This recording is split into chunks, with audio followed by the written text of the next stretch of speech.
Cameras off? Turn your cameras off. Sorry about that. You all have to vacate. My name? Her name? Oh, Angie. Because we are transmitting, turning them off is problematic. We just put on color bars and do this. Do what Jimmy says. Down with the cameras, no recording. All of our transmitters are live, and we shut off the camera because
So this announcement?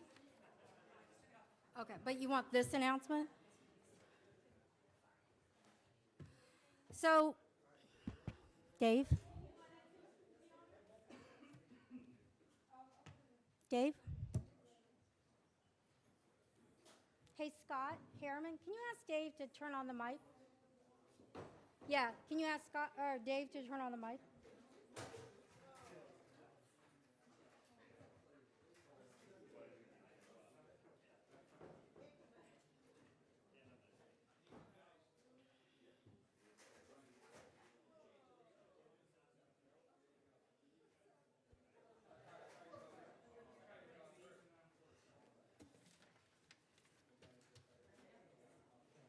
Oh, here it is. So for the considerations of the 4 deaf victims and the families, we are requesting that the ASL interpreter is in all of the TV frames for language access here in Maine and throughout the United States. They're grieving and have a right to know the latest information in ASL. So thank you for being cognizant of our ASL in your pictures and TV. Thank you.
All right, thank you very much again for joining us. My name is Mike Soschuk, and I am the Commissioner for the Department of Public Safety.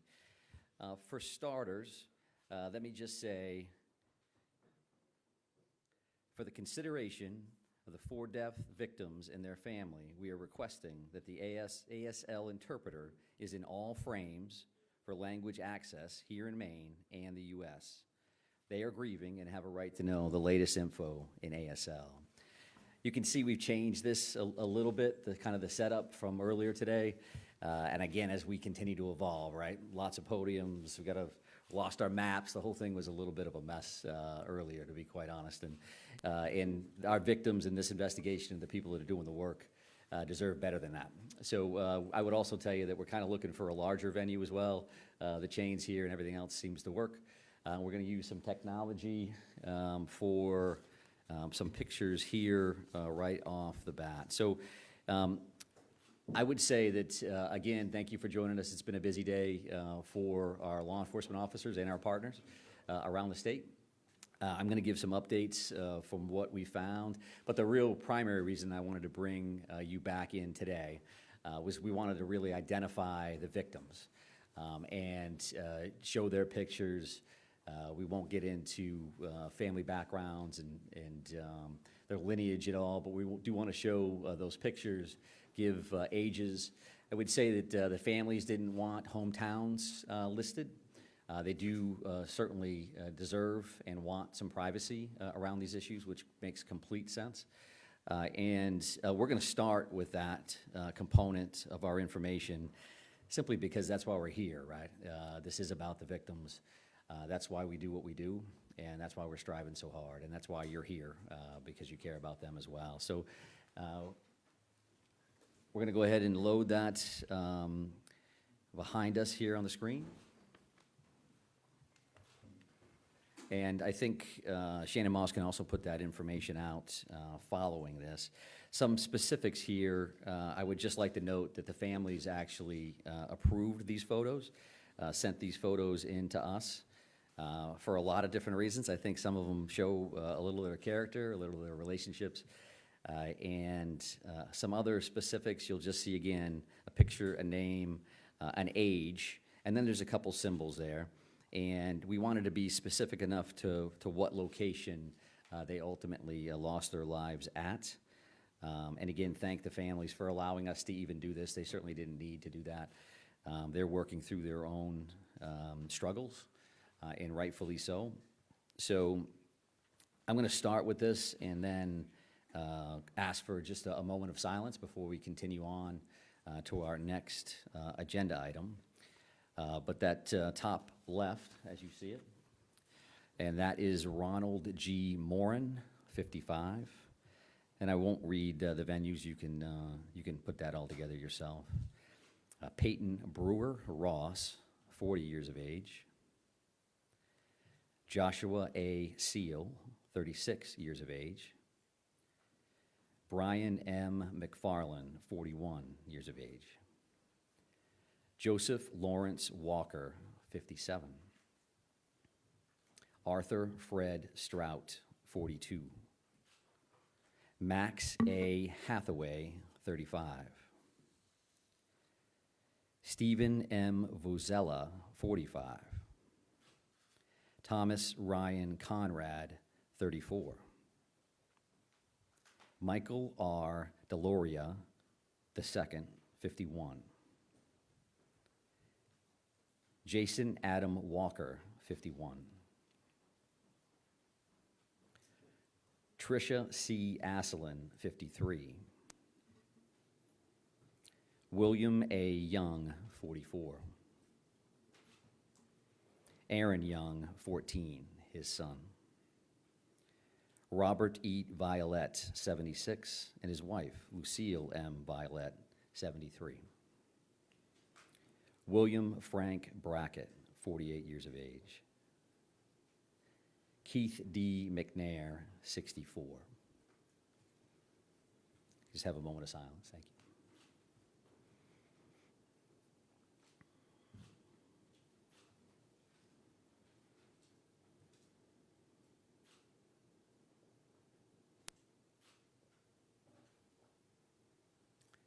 Thank you for that. Truly, truly appreciate it. And we do, again, appreciate that to the family.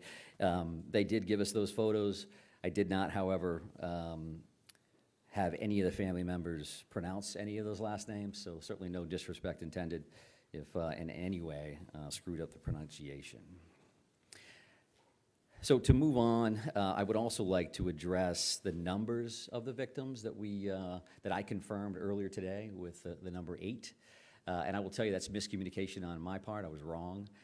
In talking to our detectives, we had a list for people that had been identified and family members that had been notified. There's also a separate list that involved family advocacy and whether or not they had been plugged into that.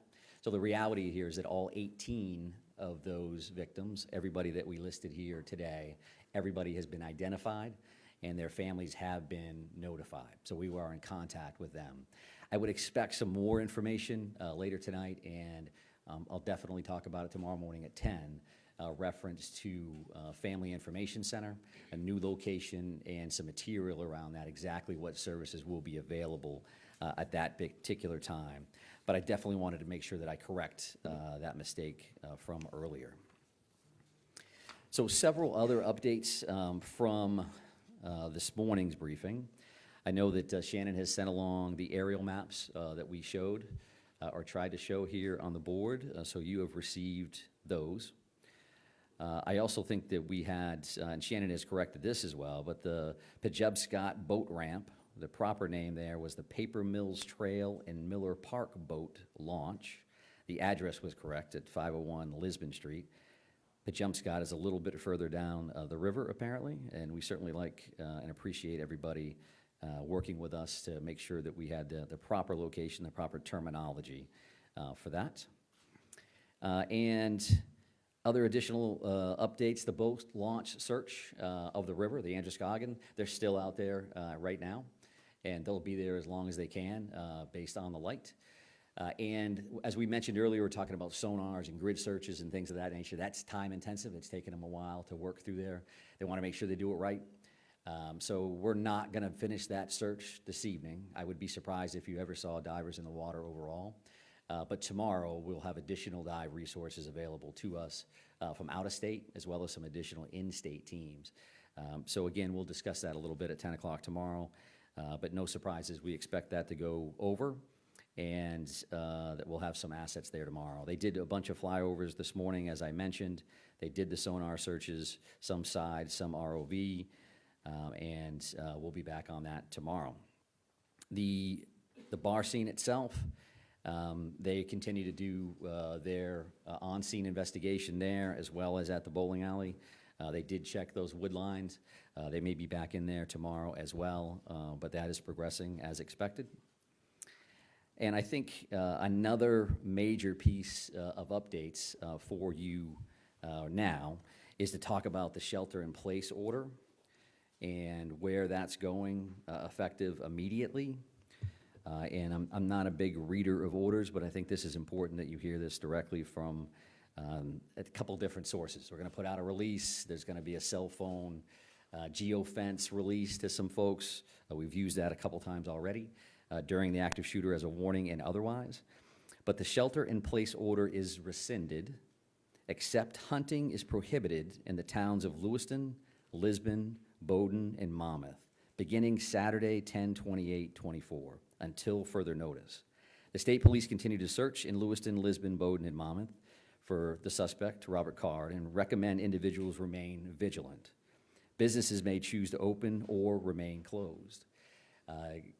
Commissioner Camuso from IF&W is here to help us answer any additional questions about that hunting piece. It was asked this morning, and it was a good question, and I told you at that time that we were working on an answer for that. And what that means is that the general shelter-in-place has been rescinded. Specifically, hunting, again, is prohibited in those 4 towns, and those 4 towns only. And it's important that I mention that because the rest of the state is allowed to continue with their resident-only day on Saturday, tomorrow. And what does that mean? That means that there are going to be communities that hear gunshots from time to time because they're going to be hunting. So we would ask everybody to use caution in that and not think that every one of those gunshots is directly regarding this particular crisis situation, this investigation. So clearly, if they think, if they're suspicious, if they're concerned, they could certainly call their local agencies. But I would ask them to think about that, where they're located, when do they hear that? If they're 150 miles north, do they need to call their 911 center and create a response? And I think I would say no to that unless they have another set of facts, a fact pattern that would believe them that there's a direct connection between that gunfire and what they've heard to this point. So we had mentioned why we made that decision initially because of the crisis and the situation that we had. Those 4 towns in particular, clearly with Lewiston and the 2 tragic situations here, the 2 locations we've already talked about. And then you have Lisbon with the boat launch, Bowdoin where the suspect lived. In Monmouth, there's other family connections in that particular area as well. So this is not to say that the crisis is over, the emergency is done, we can go about our lives as life is good. We want our folks, we want our residents to remain vigilant and to pay attention to what we share for information. I again focus on what we share is in the Department of Public Safety in the city of Lewiston, because we continue to see a lot of information from a lot of different places that is far from accurate. I would also say in that regard, when we say that we're gonna meet you here at 10, we're gonna meet you here at 10. And when we say we're gonna notify you, we are gonna notify you in the afternoon if we're gonna get together and what time that is. I just encourage you to believe that until I prove you wrong, and I won't. And I say that because we've heard some other stuff. There's gonna be a press conference at 1 o'clock. And then our PIO, who's incredibly busy, gets 100 emails that says, is it gonna be 1 o'clock or is it gonna be this? And you've got a job to do, I get it. And we're trying to help you do your job. And if you could help us do our job, that would be greatly, greatly appreciated. So that is some of those pieces for updates from what we worked on this morning. A couple of additional things. Neighborhood canvases as an example, I did not speak to that. So we talked about large deployments of officers in various locations. What would that look like? Neighborhood canvases could be a couple of officers knocking on a door. And that's gonna be happening at various locations around this particular area in multiple towns. Again, if somebody's using their own common sense and they say that doesn't seem right, then sure, call. But you could have 2 uniformed officers or 2 officers with clearly displayed badges jumping out of a marked car to come talk to you as detectives. There was a question this morning around arrival times at the 2 locations, and we had done some research on that, which was hot off the presses walking out the door to come here today. So spare time, as we had mentioned earlier, that initial 911 call occurred at 6:56 p.m. And by the CAD system, or the computer-aided dispatch system, so somebody calls in on a radio and they says, now I'm out at that location. The first Lewiston officer arrived based on that system at 7 p.m., so 4 minutes later. The reality there, however, is that there were 4 plainclothes police officers that were shooting on the range in that general area. They hear that call come in, and they're walking into the bar, or rather the bowling alley, in about a minute and a half. So they don't have radios, they weren't in uniform, they hear it as they're at the range, they respond to the address immediately, and then they address the threat and clear the building. For that same location, right, spare time, as an example, you have Lewiston, it's a self-contained police department, they work with everybody, so it's not uncommon to see the Maine State Police in town, but they don't have specific areas to patrol. Calls came in to dispatch centers for the Department of Public Safety that would control the Maine State Police, as an example, at 6:57, so a minute-ish later, and we didn't have necessarily troopers right inside the town, so 11 minutes later, our first trooper arrives, which is not uncommon, actually, and that's a pretty good response time, considering it's an urban atmosphere and troopers aren't here. The second set of calls, as we've discussed, came in at 7:08, so this is the bar and grill. And the first Lewiston officer is responding there at 19:13 or 7:13 p.m., so 5 minutes later. And then really it becomes exponential after that, as an example. Should have mentioned this earlier, but spare time, a minute after those initial officers respond, 8 more are there. Now we're saying now everybody's starting to roll in about the same time, and about 10 officers are responding to the bar and grill immediately thereafter. You got the first folks, and then people are just showing up from the police department and other locations. And that particular calls for service for the Maine State Police through Department of Public Safety dispatches, we got that second call at 7:10, about 2 minutes later than the Lewiston Center received it, and we had officers responding and arriving 3 minutes later. So why is that? They're already flying to the first address, and now we got a second call, and now they're diverting to that second call. So it's obviously they're in town, and they're running hard to that location. So those are the arrival times that I was asked about earlier today. I think based on the list that I made this morning, I think that's all we had for information. And I'll just call that kind of updates and follow-ups, things that I knew you were asking. There were some additional questions from the general public, which has been good for us to receive those through these, right? They get a chance to see stuff, and then they reach out and say, what does this mean? We had a bunch of people reach out about that shelter in place, and what does that mean, and what should I do, and what does that look like? And rather than answer those through conversations with city staff, city leadership, police chiefs, we decided to rescind that order again, but recommend that people remain vigilant as they move forward. So I do appreciate them reaching out, and all of that contact has something to do with our ultimate decision. You know, where do we go from here? So with that in mind, that's the information that I was asked, and the information that I can update. We do have, I believe, the suspect picture up here as another piece. And the reason that we did this is because it's been quite some time. We've seen that photo, and you have a bunch of different photos. This, in fact, has more of the physical description of his height and weight, and his more official hair and eye color. You could guess at that based on some of the photos that you see, but why do that if we can directly give you that information? So if you could freshen up any material that you have there. It does again show that brown hooded sweatshirt and dark colored cargo pants that are in the photo that we had released earlier, which showed him walking in to spare time with that firearm. So I think that's the information that I wanted to get out to you today. I appreciate you coming back or holding on. I know you have long days and long nights, so that piece, you were going to be around anyway, I'm sure. But I am, again, happy to try to take some questions and answers. The chief is here as well, but we did want to keep this tight from an operational standpoint. So, yes, sir. Go back to the timeline. Yeah. 4 officers were at the range, I think, right? So can you just go over that again? Yeah, sure.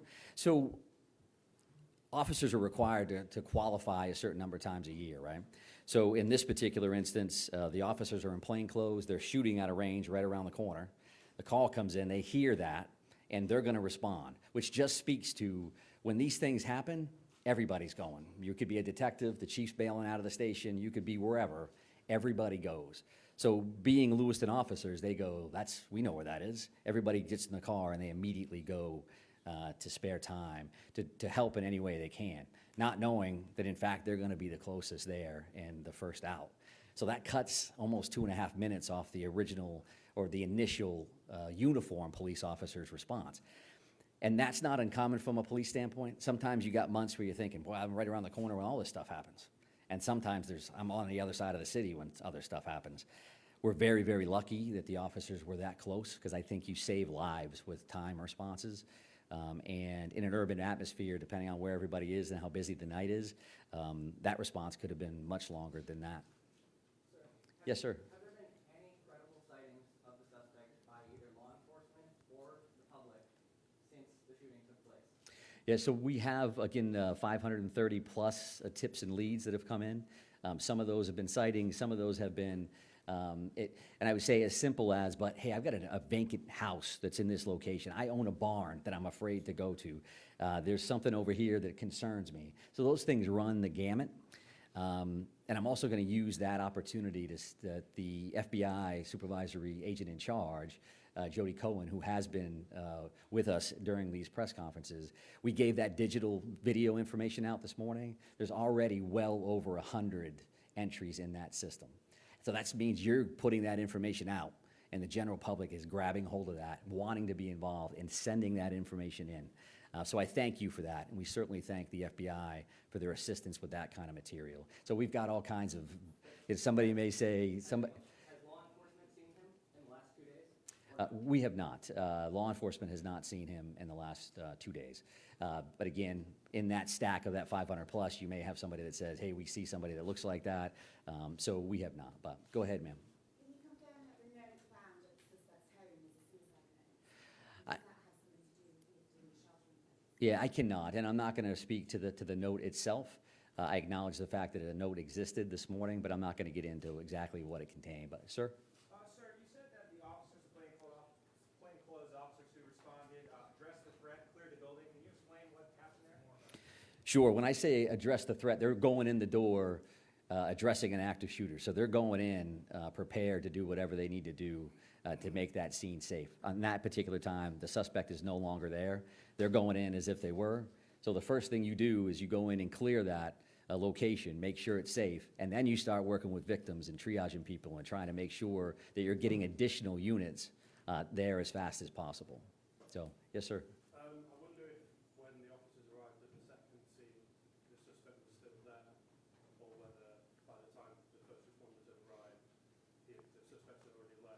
secondly to that, outside of the area of Lewiston and the surrounding communities, can you talk about the work that's going on further afield, you know, and the suspicion that we might have been able to flee a bit further than that, and potentially even outside of the state? Yeah, sure. So the suspect was not at the second location when the officers arrived. As we discussed this morning, we showed those 3 maps as specific areas we knew we were definitely going to be working in. And then we've also cleared other areas that are farther afield. Somebody may again say, you know, there's a barn over there, there's an outbuilding over there, there's some family property that somebody's uncle owns, and can you check that? So as those things come in, some of those are kind of on the checklist to begin with, and then some come in real time. Because as those leads come in, we do look at those and then we farm them back out to either tactical units that are looking on that apprehension side, or investigative units that can go out and do additional interviews. Is it possible that it could have gone outside of the state?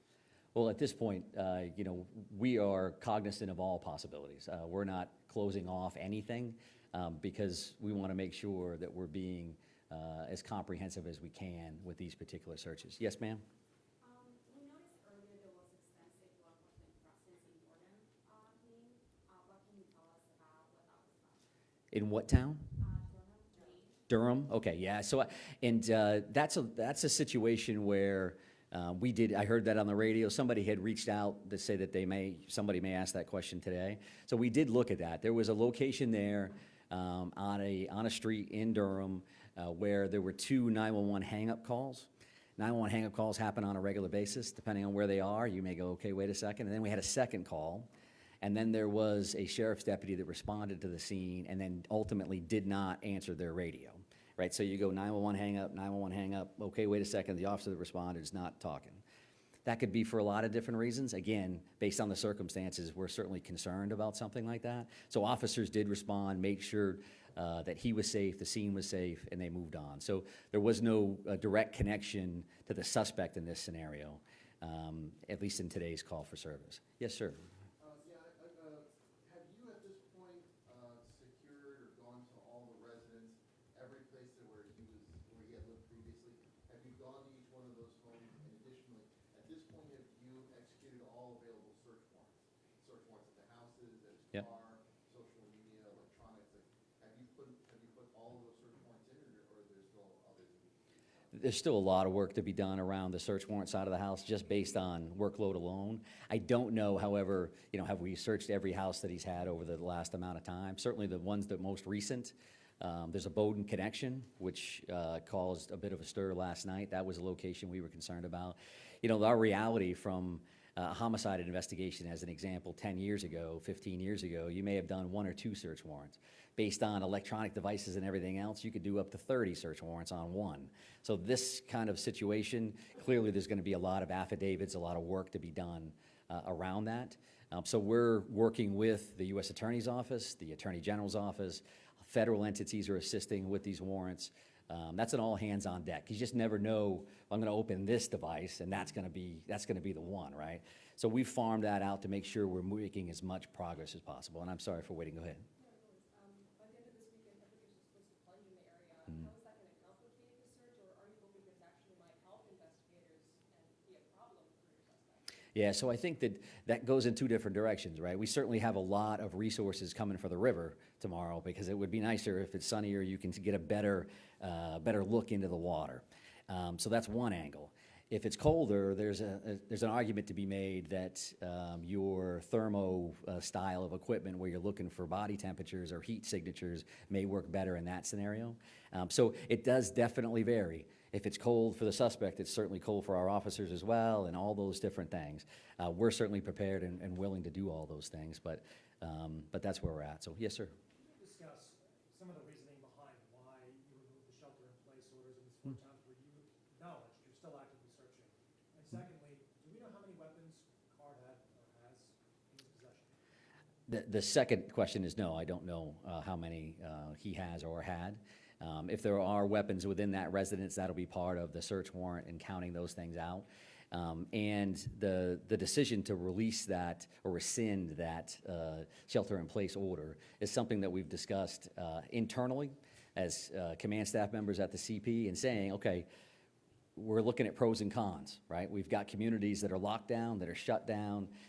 There are families and schools and pharmacies and all those things. So we knew going in and have acknowledged that repeatedly, that we know that that can have a negative impact on people. So the other side of that is we had very pointed threats early on reference to these locations and nothing specific since then. So you have to look at that and you have to do the math on that and say, so are we more comfortable? Are we doing more harm than good by keeping people away from these clinics and their doctors and in schools? And while this is still absolutely a dangerous situation without question, we've got to make recommendations and ask the people that we serve, ask the people that we protect to be vigilant, to pay attention, to listen to what we have to say. If you see something, say something. Because you know in most cases, you're like, I don't like that. That looks strange. We can feel that, especially when you live in neighborhoods, right? You live there, you're comfortable with that. That car is wrong coming down my driveway at this particular time of the day. What is going on? So that we don't come to those decisions to go into the order or come out lightly by any stretch of the imagination. But we do appreciate all the input from everybody about what does that mean and how it's impacted me as a person, right? So I appreciate that. Yes, sir? Commissioner, is there any reason to believe that he may have obtained another vehicle since you already found his car, or may have gotten on the boat and gone down the river? All possibilities are open to us. I don't have anything specific reference to that particular question. Next steps, where did he go after that, and what was he in or not? Which is why we have feelers out in all directions. Is that a possibility? Sure. Is the river a possibility? Sure. We're going to continue to work those things until we're comfortable that those things have mitigated to the best of our ability, right? Because some of these locations we serve a search warrant on doesn't mean we're done, right? We may actually go back and continue a search and new information and go back and check a location again. So all of those things are absolutely available. Sir, right here? Are there now 18 murder arrest warrants? That's a good question that I don't know the answer to. I know that the Attorney General's office told us this afternoon that they were trying to complete the rest of those warrants in a timely fashion, now that those individuals had been identified and the families notified. I'll have that answer for you tomorrow morning at 10 o'clock for sure. And right here, ma'am, sorry. Yes, thank you. Two questions. The first is whether you can confirm that police found a gun in Carter's car, the suspect's car, the one that was discarded. Mhm. And secondly, I was wondering if you could talk a little bit about what communication has been like with law enforcement on the border states of Canada, New Hampshire, even Massachusetts, and specifically whether or not there's any expectation or any plan to put the border checks in place as a suspect continues to potentially be moving. Yeah, sure. So we won't speak to evidence, specific evidence. Did you find something here? Did you find something there? I completely understand why the question is valid, but it's not something we're prepared to talk about, certainly this early on in an investigation. I can tell you that I've been in contact with all of our border states or country. New Brunswick reached out to the governor. The commissioners from our border states reached out to me immediately the day of and have reached out to me multiple times since then. Again, a lot of their officers are with us at this point, right? New Hampshire is up here, Massachusetts is up here, you name it on the federal side of the house, they are here. So everybody's really working hard on that side of it. There's no expectation at all that there's gonna be some kind of a border checkpoint scenario, but I'm gonna take one more question here from you, ma'am. Question for the chief. Oh, absolutely. Chief, for members of law enforcement, especially from Lewiston, Auburn, and this close-knit community, can you talk about what it's been like to do this investigation when they may have close connections to some of the victims? It's been very difficult, I can tell you that for certain. Seeing these pictures come up on the board, I know a couple of them myself. There are many law enforcement officials that I know some of these victims, and it's certainly very challenging. Try to go into a situation very objectively and, do a very thorough job knowing that you know this person that it's affected, or, a family member or a friend. Very difficult. I can tell you that all of the police officers I know from the area remain very professional at all times, and we press on and we get the job done. Chief, just quickly, what's it like, if you could provide perspective, processing those scenes, those two scenes where the shootings took place? Some of the complexities, are you dealing with 50, showcasing hundreds? What are just some of the complexities you all Yeah, again, the state police has the lead on this investigation. I can't comment on that. I can tell you that in scenes that I've investigated personally or that I've been to, it happens a lot. It takes a long time to process these scenes. It's nothing that happens in a quick manner like Mike mentioned earlier this morning. It doesn't happen in an hour and the case is solved. These things take time. Commissioner, is the vote still missing? I'm not prepared to answer that question, but I do appreciate that. And as I mentioned, thank you very much for being here. We really do appreciate that. And we'll continue to strengthen this partnership and get out as much information as we can. So have a nice evening. Thank you. 10 o'clock tomorrow. And it will be here unless we change the venue.